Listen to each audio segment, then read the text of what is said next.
શ્રી પ્રભુને પ્યારા શ્રી યમુનાજીના લાડીલા એવા રસિક સત્સંગી વૈષ્ણવોને જય શ્રી કૃષ્ણ. શ્રીનાથજી બાવાના મંગલ મુખારવિંદનું પ્રાગટ્ય થયું. ચૈત્રવદ 11ના દિવસે જે વખતે ચંપારણમાં શ્રી વલ્લભાચાર્યજી મહાપ્રભુજીનું પ્રાગટ્ય થયું, એ જ દિવસે ગિરિરાજ બાવાની કંદરામાંથી શ્રીનાથજી બાવાના મંગલ મુખારવિંદનું પ્રાગટ્ય થયું. આખા વિશ્વને ભગવાને જણાવ્યું કે ચંપારણમાં જે સદગુરુનું પ્રાગટ્ય થયું છે એ કોઈ સામાન્ય બાળક નથી, એ સાક્ષાત મારા મુખારવિંદનું અવતાર છે. શ્રી કૃષ્ણાસ્યમ કૃપાનિધિ, ભગવાનના હાસ્યનું અવતાર એ રામચંદ્ર ભગવાન છે, અને ભગવાનના હાસ્યનું અવતાર એ સાક્ષાત શ્રી વલ્લભાચાર્યજી મહાપ્રભુજી છે. એ શ્રી વલ્લભાચાર્યજી મહાપ્રભુજી જ્યાં સુધી વ્રજમાં નહીં પધારે ત્યાં સુધી શ્રીનાથજીનું પૂર્ણ પ્રાગટ્ય થવું એ અસંભવ છે. ભગવાનના જ્યારે મુખારવિંદનું પ્રાગટ્ય થયું ત્યારે સદુ પાંડે વિનંતી કરી, હે પ્રભુ, આપના સંપૂર્ણ શ્રીઅંગના અમને દર્શન કરાવો. ત્યારે શ્રીનાથજી બાબાએ કીધું कि जब तक श्री वल्लभाधीश महाप्रभु यहाँ नहीं पधारेंगे तब तक हमारा पूर्ण प्राकट्य होना वो असंभव है. બધા વ્રજવાસીઓ પ્રતીક્ષા કરીને બેઠા છે કે ક્યારેક ગુરુ પધારે અને ક્યારેક ગોવિંદનું પ્રાકટ્ય થાય. સદુ પાંડેની નાની દીકરી નરો, એને શ્રીનાથજી આજ્ઞા કરી કે તારે રોજ કટોરામાં ભરીને દૂધ મને પીવડાવવામાં આવું, અને તારા હસ્તનું દૂધ હું રોજ પીશ. બધાએ નરોના ભાગ્યની ખૂબ સરાહના કરી કે ભગવાને એક નાની દીકરી ઉપર આટલી કૃપા કરી. ત્યારથી લઈને રોજ શ્રીનાથજી બાબા એક કટોરાના અંદર દૂધને આરોગતા જાય છે. એટલો સુમધુર અવાજનો રણકાર એ ગિરિરાજ બાવાના શિખર પરથી આવતો, અરિયો નરો, અરિયો નરો, મેરો નેગ કો દૂધ જલ્દી લાવો. એ નાની દીકરી નરો પોતાના ઘરમાંથી નીકળીને દૂધનો કટોરો ભરીને શ્રીનાથજીને પીવડાવવા જતી, અને શ્રીનાથજી બાવા ગટક ગટક કરીને સાક્ષાત એ દૂધને ગ્રહણ કરતા. કેવી કૃપા હતી શ્રીનાથજી બાવાની કે એ વખતે વ્રજવાસીઓના સામે ભગવાન આ ભોગોને આરોગતા, દૂધને આરોગતા. અને આજે પણ શ્રીનાથજી બાવા એ નરોની યાદમાં નાથદ્વારાના અંદર આ જ રીતે, આ જ પદ્ધતિથી ભગવાન આજે પણ એ ગૈયા આરોગે છે. અને ગૈયાના અંદર ઠાકોરજીને દૂધના કટોરાના કટોરાઓ એ આરોગાવવામાં આવે છે. નાથદ્વારામાં જ્યારે તમે દર્શન કરવા જાઓ એમાં ગ્વાલભોગના દર્શન થાય છે. તમને ખ્યાલ હોય તો એ ગ્વાલભોગના દર્શન પહેલા ઠાકોરજી ગ્વાલભોગ આરોગી લે, એના પછી ગૈયા આરોગે છે. એ ગૈયા કેવી રીતે આરોગે? આ એક જ એવો ભોગ છે જે ઠાકોરજી આપણા સામે આરોગે છે. મોટા ભાગે તમે ઠાકોરજીની સેવા કરો, ઠાકોરજીને ભોગ ધરો, પછી ટેરો લો, અને પછી ટેરો ખોલીને ભોગ સરાવો અને એ પ્રસાદ તમે ગ્રહણ કરો. પણ આ ભોગ એવો છે જે ઠાકોરજી આપણા સામે આરોગે છે. અમે જ્યારે શ્રીનાથજીની સેવા કરવા જઈએ ત્યારે શ્રીનાથજી બાવાના નિજ મંદિરના બહાર એક નાનો ટેરો હોય. ટેરાના બહાર મોટો ચાંદીનો ઘડો હોય, એમાં ભીતરિયાજી અડધો દૂધ એમાં ભરેલું હોય. એ દૂધને વલોવતા જાય, વલોવતા જાય, વલોવતા જાય, એમાંથી ઝાગ નીકળતું જાય. 50% ઘડામાં દૂધ હોય અને બીજું 50% એ ઝાગથી ભરાઈ જાય. પછી નાના ચાંદીના વાટકામાં એ દૂધને પધરાવવામાં આવે, એમાં પાછું 50% દૂધ ને 50% ઝાગ. કારણ કે નરો જ્યારે શ્રીનાથજીને દૂધ આરોગાવા જતી ત્યારે 50% એમાં દૂધ રહેતું અને 50% એમાં ઝાગ રહેતા. પછી એ કટોરો અમને આપવામાં આવે. નિજ મંદિરના અંદર, ટેરાના અંદર જ્યારે અમે જઈએ એ દૂધનો કટોરો અમારા હાથમાં હોય, શ્રીનાથજી બાવાના સુંદર મુખારવિંદના દર્શન થતા હોય, નેત્ર ભગવાનના ઝૂકેલા હોય, અને એ દૂધનો કટોરો અમે શ્રીનાથજી બાવાના અધરોષ્ટ સુધી લઈ જઈએ. એ અધરોષ્ટ સુધી જ્યારે કટોરો લઈ જવામાં આવે ત્યારે એક પલક બંધ કરીએ અને એક ભાવ થાય કે શ્રીનાથજી બાવા દૂધને આરોગી રહ્યા છે. પછી પાછા બહાર આવીએ, પ્રસાદી દૂધ બીજા ગળામાં પધરાવીએ, નવો કટોરો ભરાય, ફરી શ્રીનાથજીના અધરોષ્ટ સુધી લઈ જવાય.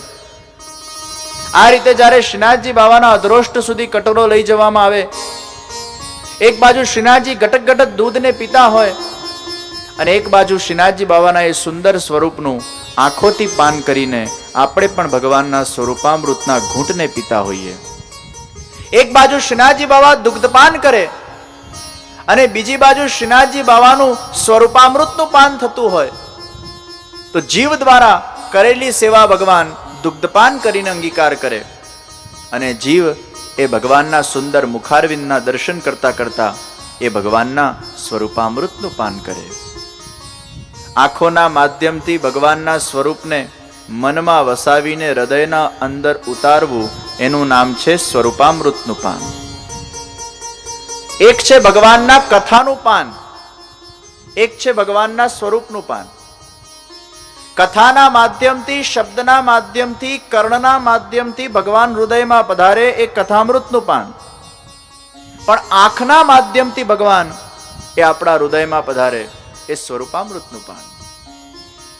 જ્યારે જ્યારે ઠાકોરજીના દર્શન કરો ને, જો દર્શન કરવાની પણ એક પદ્ધતિ છે. સૌથી પહેલા ભગવાનના ચરણારવિંદના દર્શન થાય, કારણ કે ભક્તિનું શુભારંભ એ ચરણારવિંદથી છે. અને જ્યારે ભગવાનના ચરણારવિંદ તરફ જુઓ ત્યારે મનવાર 3 વાર શ્રી કૃષ્ણ શરણમ મમ, શ્રી કૃષ્ણ શરણમ મમ, શ્રી કૃષ્ણ શરણમ મમ બોલીને મનના અંદર પોતાના જાતને કહો, હે પ્રભુ મેં આપકે શરણ में हूं.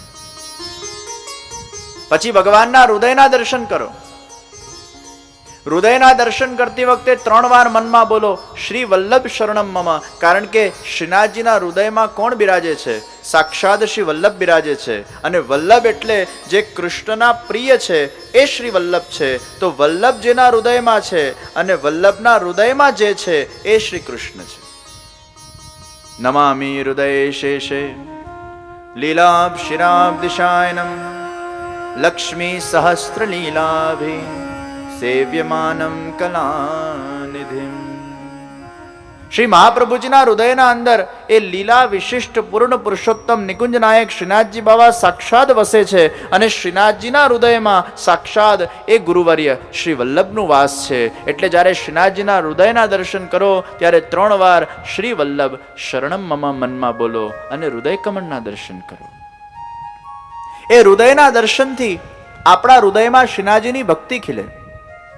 ભક્તિ માર્ગાબ્જ માર્તંડ, આ ભક્તિ માર્ગ એક કમળ રૂપ છે અને એ હૃદયના અંદર ભક્તિ માર્ગ રૂપી કમળને ખીલવવા માટે એક ગુરુ રૂપી सूर्यની आवश्यकता છે.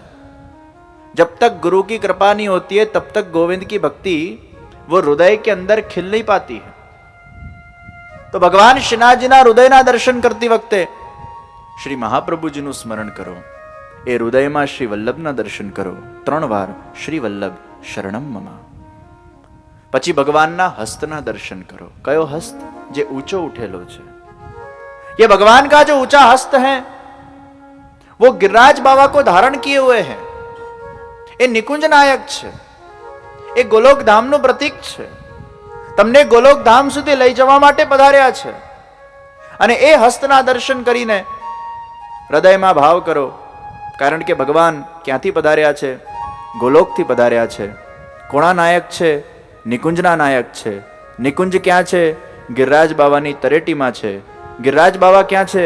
જતિપુરામાં પણ છે અને ગોલોકમાં પણ છે. તો એ ગોલોકમાં શતશૃંગી ગિરિરાજ બાવા જે બિરાજે છે, એ નિકુંજોના જે નાયક છે એ શ્રીનાથજી બાવા છે.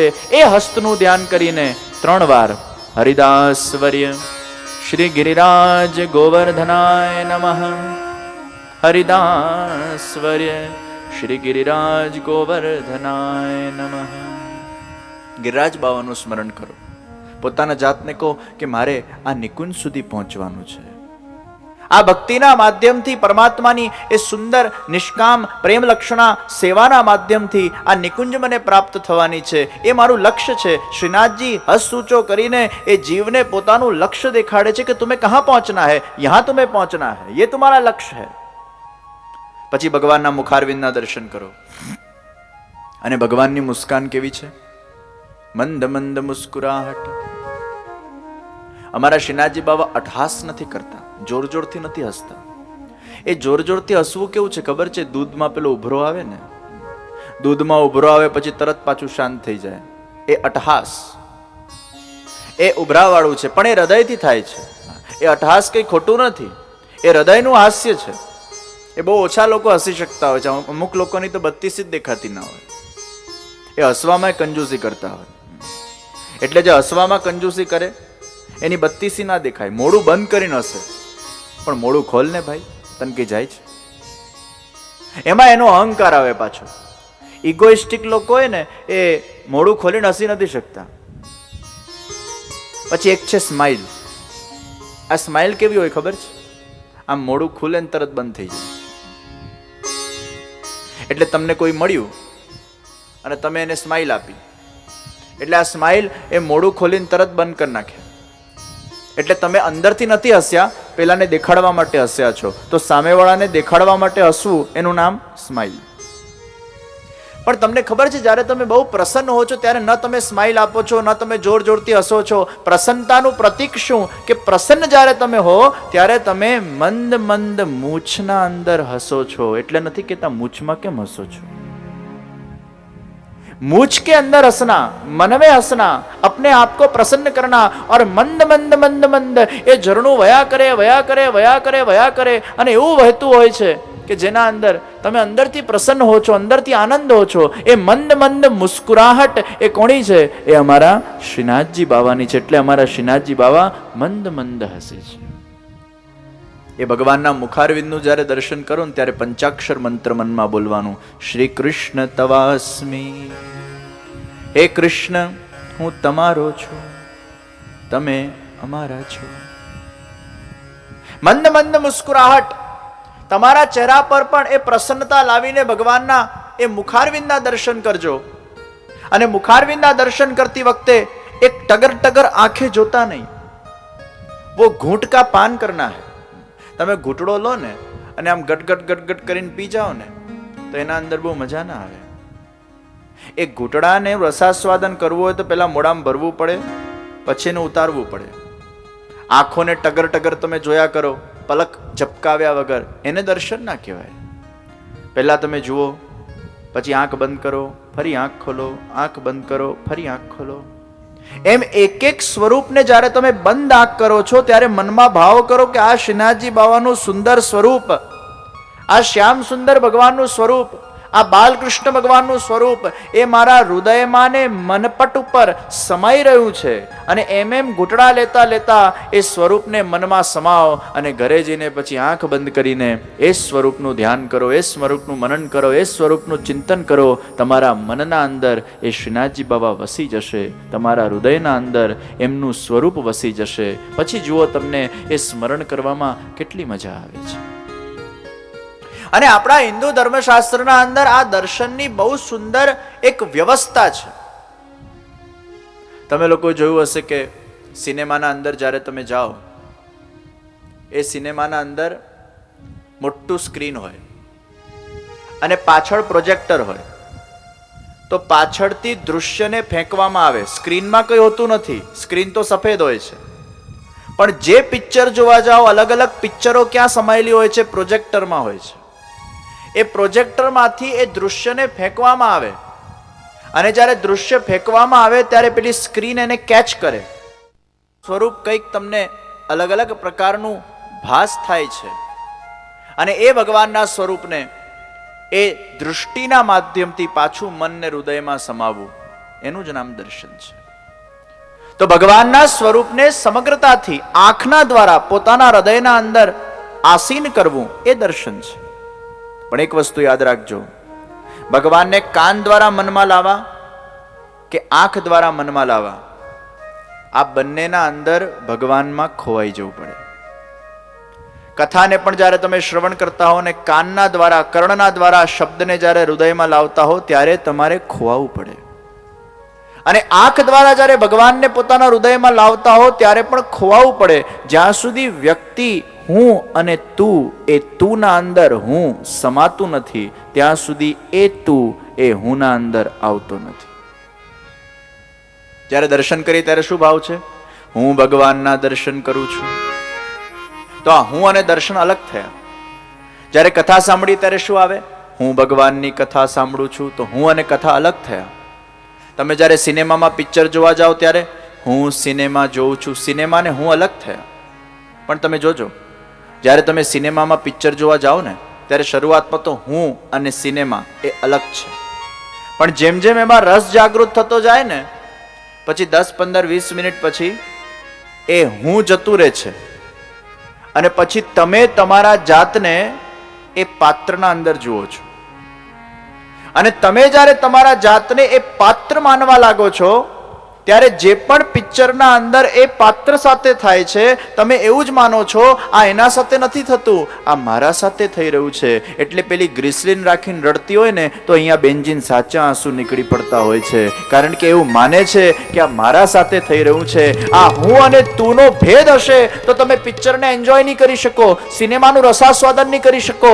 પણ આ હું અને તું જ્યાં એક બનશે, એ તું જ્યારે હુંમાં સમાઈ જશે અને હું જ્યારે તુંમાં સમાઈ જશે ત્યારે એકરૂપતા આવશે, ત્યારે તમે ખોવાઈ જશો. ત્યારે જ એ વસ્તુનું તમારા જીવનના અંદર રસાસ્વાદન થશે. જ્યાં સુધી તમે તમારા જાતનું સમર્પણ એ દૃશ્યને નહીં કરો ત્યાં સુધી તમે દૃશ્યના અંદર પોતાના જાતને જોઈ શકતા નથી, એમાં આનંદ આવતું નથી. તો સિનેમાના અંદર તમે પાત્ર બની જાઓ છો. એમ કથા જ્યારે સાંભળતા હોઈએ, હું કથાને સાંભળું છું, ના, મારે કથા બનવું પડશે. મારે કથાના અંદર પાત્ર બનવું પડશે. અને આ દુનિયાના અંદર જ્યાં સુધી તમે તમારા જાતને કથા નહીં બનાવો ત્યાં સુધી એક કથાના કૃષ્ણ તમારા હૃદયમાં પણ આવી શકતા નથી, એક કથાના કૃષ્ણ તમારા મનમાં પણ પધારી શકતા નથી. अपने आपका समर्पण करना है. दूधમાં મિશ્રી ભેગી થાય પછી મિશ્રીનું અસ્તિત્વ રહેતું નથી, એ દૂધ બની જતી હોય છે અને દૂધમાં મીઠાશને વધારતી હોય છે. એમ હુંનું જ્યારે તુંમાં સમર્પણ થાય છે ત્યારે હુંકારનો નાશ થાય છે, હું પણ તું બની જતું હોય છે, તું હુંમાં આવી જતું હોય છે. અહંકારનો નાશ. એમ જ્યારે ભગવાનના દર્શન કરીએ ત્યારે હું એ ભગવાનમાં સમાઈ જવું જોઈએ અને ભગવાન હુંમાં સમાઈ જવું જોઈએ. ત્યારે જ એને સાચા અર્થમાં સ્વરૂપનું પાન થશે. આ દુનિયાની કોઈ પણ ફિલ્ડના અંદર જ્યાં સુધી તમે તમારા જાતને ભૂલતા નથી ત્યાં સુધી તમારા જાતને તમે આનંદી કરી શકતા નથી. કોઈ ડાન્સ કરતું હોય ને અને વારંવાર પોતાના બુદ્ધિમાં હથોડો મારે ને હું ડાન્સ કરું, હું ડાન્સ કરું, હું ડાન્સ કરું, હું ડાન્સ કરું, એ ડાન્સ કરવામાં મજા નહીં આવે. ન જોવાવાળાને મજા આવશે ને કરવાવાળાને મજા આવશે. એને ડાન્સ બનવું પડશે. You have to become a dance. જ્યારે તમે ગાતા હો, you have to become a song. તમારે સંગીત બનવું પડશે. જ્યારે તમે કોઈ જગ્યાએ કોઈ નાટકના અંદર કોઈ કલાકારને જ્યારે ભજવતા હો છો, પાત્રને ભજવતા હો છો, તમારે પાત્ર બનવું પડે છે. હું આ પાત્રને ભજવું છું, એમાં દ્વૈત નહીં જોઈએ, એમાં અદ્વૈત જોઈએ. તો જ્યાં સુધી આ અદ્વૈત સિદ્ધ થતું નથી, હું અને તું ભેગા થતા નથી, ત્યાં સુધી આનંદની પ્રાપ્તિ નથી. આ હુંને નાશ કરવું પડશે. અને તમે જુઓ કે આ દુનિયામાં જ્યારે આ હુંકાર નાશ થાય છે ને ત્યારે જ આપણે સુખી થઈએ છીએ. તમને એક સીધો પ્રશ્ન પૂછું, તમને આ દુનિયામાં સૌથી વધારે કઈ વસ્તુ ગમે? હવે આપણા બધાની જે ગમવાની પણ જે લાઇકિંગ છે ને એ બધાની અલગ અલગ છે. કોઈકને આ વસ્તુ ગમે, કોઈકને આ વસ્તુ ગમે. અમીરને કંઈક ગમે, ગરીબને કંઈક ગમે, બાળકને કંઈક ગમે, યુવાનને કંઈક ગમે. પણ આપણા બધાના અંદર એક વસ્તુ કોમન છે જે આપણને બધાને ગમે છે. એ કઈ વસ્તુ? કઈ વસ્તુ? ઊંઘ. એ ગરીબને ગમે ને અમીરને ગમે, એ બાળકને પણ ગમે ને યુવાનને પણ ગમે, એ વૃદ્ધને પણ ગમે અને પ્રૌઢને પણ ગમે. આ ઊંઘ એક એવી વસ્તુ છે જે બધા માટે સમાન છે. એનું કારણ છે કે ઊંઘતી વખતે છે ને આપણને એટલું પણ ભાન નથી હોતું કે હું ગરીબ છું, અમીર છું, બાળક છું, વૃદ્ધ છું કે યુવાન છું. એ ઊંઘ બધાના અંદર સમાનતાથી આવે છે. અને એકવાર તમે ઊંઘી જાઓ પછી તમને એવું જ્ઞાન નથી રહેતું કે તમારા પાસે બેંકના અંદર કેટલા પૈસા પડેલા છે, તમારું કેટલું દેવું છે, તમારા પાસે કેટલા બધા સંપત્તિ છે, કેટલી લેન્ડ છે, કેટલા ઘર છે, કેટલી ઓફિસ છે, કેટલી દુકાન છે, તમારા લગ્ન થયા નથી થયા, આ બધું માણસ ભૂલી જતો હોય છે. તો આ હુંકારનો જ્યારે નાશ થાય છે ત્યારે જ તમે ઊંઘી શકો છો.